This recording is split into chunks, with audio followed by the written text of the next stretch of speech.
नमस्कार प्रेक्षकांनो, इंद्रायणी या मालिकेच्या आजच्या भागात आपल्याला असं पाहायला मिळतं. पण त्याआधी तुम्ही चॅनलला सबस्क्राईब केलं नसेल तर प्लीज करून घ्या, म्हणजे मालिकेचे पुढील अपडेट्स आपल्याला पाहायला मिळतील. तर आपल्याला असं पाहायला मिळतं की मंदिरामध्ये फराळ आणि गाण्यांची मैफिल सुरू असते. व्यंकू महाराज इंदूवरती गाणं म्हणत असतात. शेंबड्या इंदूचं शेंबडं नाक, तरी मी काल सांगत होतो पिऊ नको ताक. यावर सगळे खूप हसतात.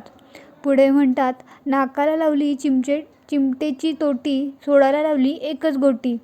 सगळे नंतर खूप हसतात. व्यंकू महाराज पुढे म्हणतात, शेंबड्या इंदूचं शेंबडं दप्तर, शेंबड्या इंदूचं शेंबडं दप्तर, रुमाल ठेवत जा जरा म्हणाले मास्तर. नंतर सगळे खळखळून हसतात. पुढे व्यंकू महाराज म्हणतात, दप्तरात रंगलं शेंबडं पेन. अंताजी म्हणतो, अगं माय. व्यंकू महाराज म्हणतात, दप्तरात रंगलं शेंबडं पेन, तरी पण आमची इंदू म्हणते मीच इथली मेन. यावरती सगळे टाळ्या वाजवतात आणि हसतात. इंदू पण हसते. व्यंकू महाराज मग अंताजीला म्हणतात, आणखी एक ऐकावं का? अंताजी म्हणतो, हां, आपली ती आपली ऐकूया ना. व्यंकू महाराज म्हणतात, हां ऐकूया की. मग करा सुरू. मग म्हणतात, गणिताचं नाव नको. अंताजी म्हणतो, भूगोलाचं गाव नको. इंदू म्हणते, हो हेच आम्ही महाले मास्तरांना सांगत असतो ना सगळं. सगळे हसतात. महाले मास्तरसुद्धा हसतात. पण परत व्यंकू महाराज म्हणतात, गणिताचं नाव नको. अंताजी म्हणतो, भूगोलाचं गाव नको. व्यंकू महाराज म्हणतात, इतिहासाच्या तारखांनी घातलाय घोळ. अंताजी म्हणतो, इंग्रजीच्या स्पेलिंगनी जीवनाचा झालाय बट्ट्या बोळ. असं एकत्र दोघं म्हणतात, व्यंकू महाराज आणि अंताजी. सगळे यावर खूप हसतात. पुढे म्हणतात, बट्ट्या बोळ, चकल्या गोल, लाडू खाता का करंजा गोल. सगळे खूप मस्त मजा करत असतात, मजेत असतात, हसत असतात. व्यंकू महाराज म्हणतात, बरं आता आमचं झालं, आता आपण बॅटिंग थांबूयात आपली. अधोक्षज, आता आम्ही थांबतो. आता तुम्हाला शाळेत शिकवतात ते काहीतरी म्हणून दाखवा की. आदू म्हणतो, हो हो.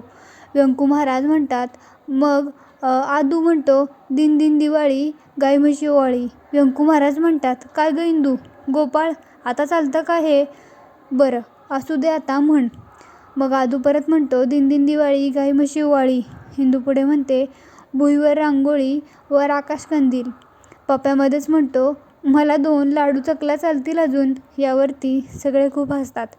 नंतर इम्रान पुढे कंटिन्यू करतो, म्हणतो, कृष्णाचा पावा दिवाळीचा दिवा, कृष्णाचा पावा दिवाळीचा दिवा, आनंदी आनंद चोहीकडे हवा. इंदू म्हणते, पाहिलंस ना भावा. अंताजी म्हणतो, आहा, वा वा वा वा. आता मी एक गाणं सादर करणार आहे, पण माझी इथे मिसेस आजूबाजूला नाही ना कुठं. यावरती सगळे हसतात. अंताजी म्हणतो, पण तुम्ही टाळ्या वाजवा हं. मग अंताजी म्हणतो, अच्छल काठी मच्छल काठी होत्या कळशी, नाही अच्छल काठी मच्छल काठी, मोठ्याबाई आळशी, भरत होत्या कळशी, कळशी कोपऱ्यात लवंडली, मोठ्याबाई कडकड भांडली. यावरती सगळे खूप खळखळून हसतात. शकू म्हणते, भाऊजी मी आहे बरं का इथे, थांबा मी नाव सांगते मोठ्याबाईंना तुमचं.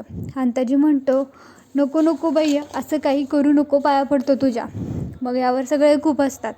अंताजी दौलत अप्पांना म्हणतो, आप्पा तुमच्या तब्येतीच्या मानानं फराळ कमीच घेतलाय तुम्ही. परत एकदा सगळे हसतात.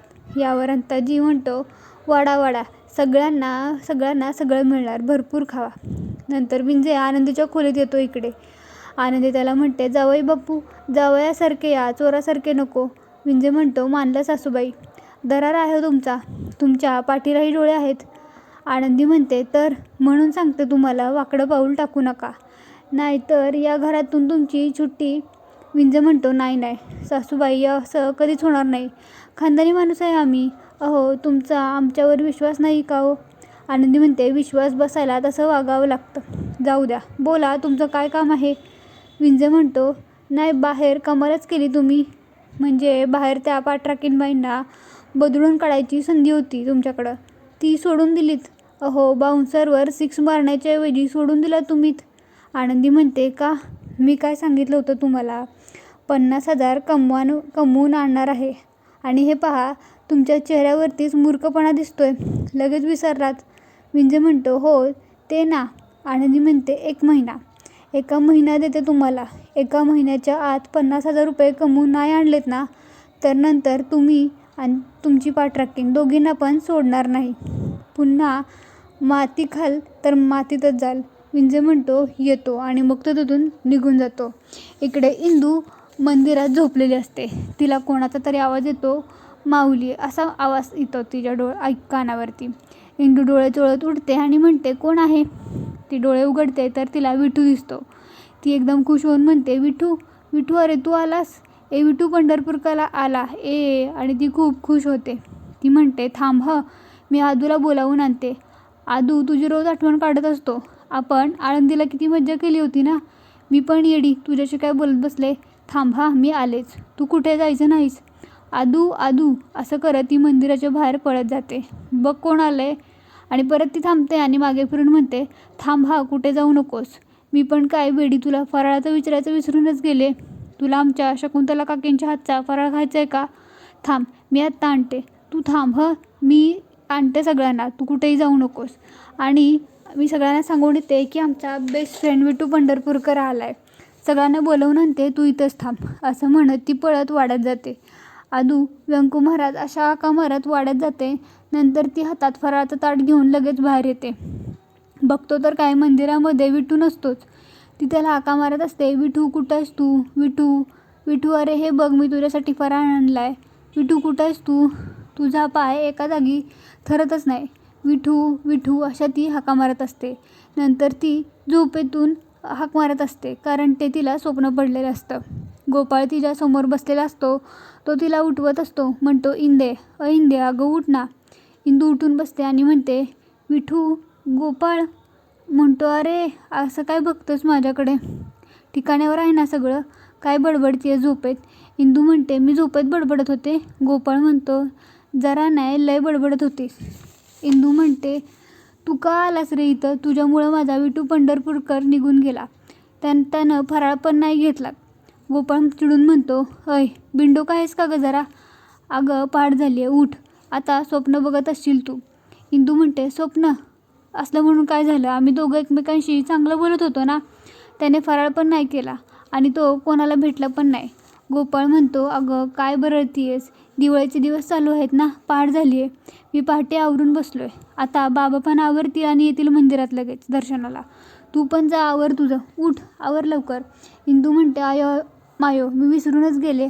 आलेच आवरून असं म्हणत ती पळतच घराकडे जाते. गोपाळ म्हणतो वेडी. नंतर मंदिरात सगळ्या दर्शनासाठी गावकरी येत असतात. तेवढ्यात व्यंकू महाराज पण ते आवरून येतात. ते दिवाळीच्या शुभेच्छा सगळ्यांना देतात आणि रामकृष्ण हरी म्हणतात. व्यंकू महाराज विठुरायाचं दर्शन घेतात. तेवढ्यात इंदू पण आवरून आलेली असते दर्शनाला. दर्शन झाल्यावरती ती व्यंकू महाराजांना म्हणते सॉरी आज उठायला जरा उशीरच झाला.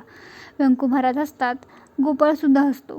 व्यंकू महाराज म्हणतात इंदू म्हणते वर्षभर शाळेला जाण्यासाठी लवकर उठावं लागतं पण दिवाळीच्या दिवशी लवकर का उठायचं.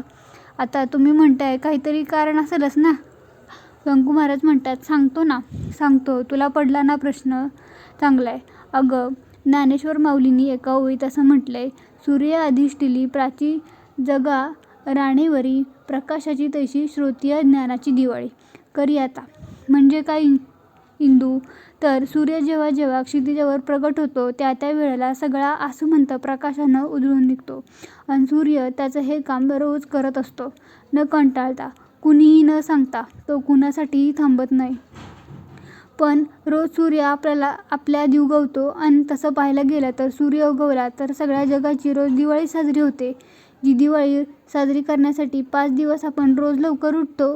घरातल्या सगळ्या बायका फराळ करतात. खरं तर ती दिवाळी सूर्य रोज क्षितिजावर येऊन साजरी करत असतो. बरोबर की नाही. मग कधीतरी अगदी वर्षातले 5 दिवस सूर्य उगवायच्या आधी उठलं तर काय हरकत आहे. त्याचा आपल्यालाच फायदा आहे. आरोग्यावर चांगला परिणाम होतो. आणि आपल्या संस्कृतीमध्ये सूर्याप्रमाणे आपली दिनचर्या आखून दिलेली आहे. आपलं आरोग्य सुदृढ राहण्यासाठी सूर्याप्रमाणे आपणही आपली दिनचर्या पाळावीची. म्हणून सकाळी लवकर उठावं. आणि दिवाळीचे दिवस म्हणजे थंडीचे दिवस बरोबर ना. आता थंडी पळायला लागली आहे. आपण सकाळी उठून काकड आरती करतो की नाही. मग सकाळी लवकर उठायचं. अंगाला तेल लावायचं. गरम पाण्याने अभ्यंग स्नान करायचं. या सगळ्यामुळे आपल्या शरीराला मनाला त्वचेला बुद्धीला अतिशय चांगले उपयोग आहेत. आणि दिवाळीमध्ये जे पाळायला सांगितलं ना ते खरं तर आपण वर्षभर पाळलं पाहिजे. हे काम जर का आपण केलं नाही तर आपलं शरीर सगळ्या रोगांचं माहेरघर होईल. कळतंय का? या सगळ्या गोष्टीचं पालन केलं नाही तर आपण निरोगी राहणार नाही. म्हणून दिवाळीमध्ये उशिरा उठला की गमतीनं म्हणतो ना, हे काय नरक पडलाय तुझ्या अंगावर, म्हणतो की नाही? कारण आपली शिकवण आहे अंधारातून प्रकाशाकडे आणि अनारोग्याकडून आरोग्याकडे नेणारी आहे. दिवाळीचं महत्त्व यामुळे आहे बघ. फराळ पण करायचा, फटाके पण फोडायचे आणि दिवाळी हा ज्ञानाकडे जाण्याचा सण आहे. पण मी एवढं बोललो, यातलं काही कळलं का तुला? हिंदू म्हणते सगळं नाही कळालं, पण तुम्ही जे बोललाय ना ते भारी. व्यंकू महाराज म्हणतात, ठीक आहे मग, रामकृष्ण हरी. तुला वाटलं ना भारी? ठीक आहे, असू दे. इकडे नारायणी छान आवरून तयार झालेली असते आणि आरतीचं ताट करत असते. तेवढा तिथे विंज येतो, म्हणतो, वा, वेड्या बहिणीची वेडी ही माया. छान छान. भावाला ओवाळा आणि ही वेडी बहीण आमच्या गळ्यात बांधली. छे. नारायणी रागातच त्याच्याकडे बघते. विंजे तिला म्हणतो, ओ, नजर खाली हां. ॲटिट्यूड दिला चालत नाही आम्हाला, खाली पाहायचं. आणि हो, तसं असं शांत उभं राहिलेलं पण चालत नाही आम्हाला. वर बघा. ओ, घड्याळात कितीही वाजलेले असू देतो, तुमच्या चेहऱ्यावर कायम 12च का वाजलेले असतात? मी इकडे बोलतोय ना. नारायणी त्याला इग्नोर करून जायला निघत असते. तर विंजे तिला म्हणतो, मी इकडे बोलतोय ना, तुम्ही कुठे निघालात? एवढा हँडसम आणि खानदानी जावई मिळाला आहे, पण या घरामध्ये कुणाला त्याचं कौतुक नाही आहे. दुसरीकडे कुठं सोयरी केली असती तर जावईला पहिला दिवाळ सण म्हणून अंगठी किंवा सोन्याचं लॉकेट केलं असतं त्याने. आणि तुम्ही काय केलं? हा फक्त मळकट ड्रेस दिला आहे, बस तेवढंच. तेवढं तिथे इंदू येते. विंजे मग नाटक करत प्रेमाने नारायणीला म्हणतो, असं मान खाली घालून उभं का राहिलाय? तुम्ही नका असं करू. तुम्हाला सांगू का, मी 7 जन्मात तरी काय पुण्य केलं असेल म्हणून तुमच्यासारखी गोड बायको मिळाली आहे. खरं तर मी तुम्हाला माझ्या आयुष्यात आला ना, तुम्ही माझ्या आयुष्यात आला आणि माझं आयुष्यच बदललं. तुम्ही मला फार आतून बाहेरून बदलून टाकले. नारायणीला समजतच नसतं हा एकदम अचानक कसा काय बदलला. विंजे पुढे म्हणतो, मी लय नशीबवान आहे, मी खरं सांगतो. नंतर तो इंदूला म्हणतो, अरे पाठराखीन बाई, तुम्ही कधी आलात? झोपबीप झाली ना व्यवस्थित? बरं, फ्रेश व्हा आणि फराळ करून घ्या. आमच्या बायकोनं एकदम गोड फराळ बनवलाय, खाऊन घ्या बरं. आणि मग नारायणी, असं नाराज राहू नका बरं का. हे बघा, तुम्हाला आम्ही प्रॉमिस करतो की तुम्हाला आम्ही सोडून कुठेच जाणार नाही, कायम तुमच्यासोबत राहणार. चला हसा बरं. मग नारायणीला तो मुद्दाम हसायला लावतो आणि मग म्हणतो, चला जातो मी, असं म्हणत तो तिथून निघून जातो आणि त्याचा भाग संपतो.